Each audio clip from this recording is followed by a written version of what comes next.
大家好，我是周妈妈。每年9到10月份正是小米椒大量上市的季节。这个季节的小米椒不仅辣度高、香味浓，更重要的是价格便宜，很多朋友都喜欢买一点来保存起来。今天我来分享我保存小米椒的好方法。这是我今天去菜市场买的小米椒。这段时间的小米椒价格确实比之前便宜多了。今天我买成7元现金。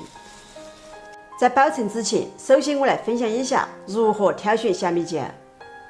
一看小米椒的把子颜色呈翠绿色，没有枯萎，说明是采摘在家里，非常新鲜。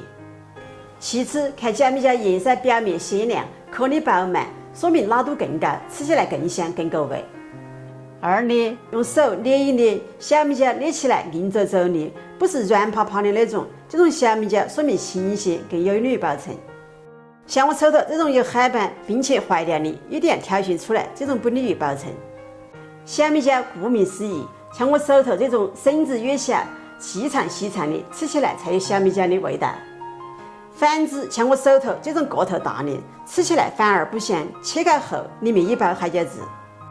保存小米椒的第一步，首先剪掉小米椒上的把子2/3，切记不能将小米椒的把子全部摘掉，不然会空心，会坏掉。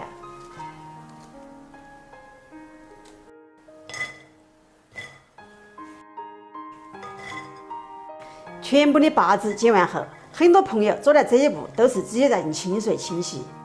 清洗过后的海椒上面沾上了生水，容易滋生细菌，海椒很快就坏掉了。我的方法是准备一张干净的抹布或者厨房纸，将海椒表面的灰尘擦一下。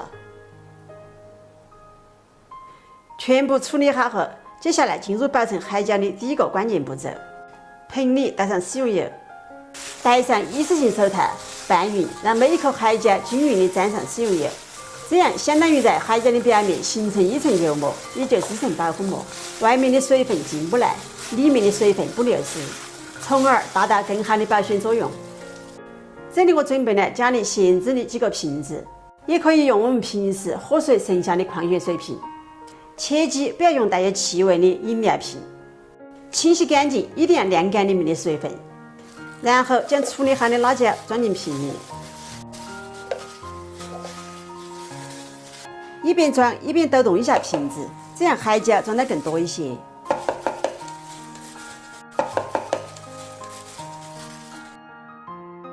2斤海椒装了4瓶，够吃1年了。然后盖上盖子，让它处在一个密封的状态，这种瓶子密封性最好。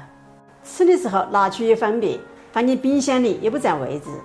放进冰箱冷冻室里保存，现吃现取，和新鲜的是一样的。怎么样？今天我分享的这种保存小米椒的方法是不是非常好了？喜欢吃小米椒的朋友一定要买一点来保存起来。错过了这个季节，小米椒的价格比肉还贵。喜欢你试试吧，我们下期再见。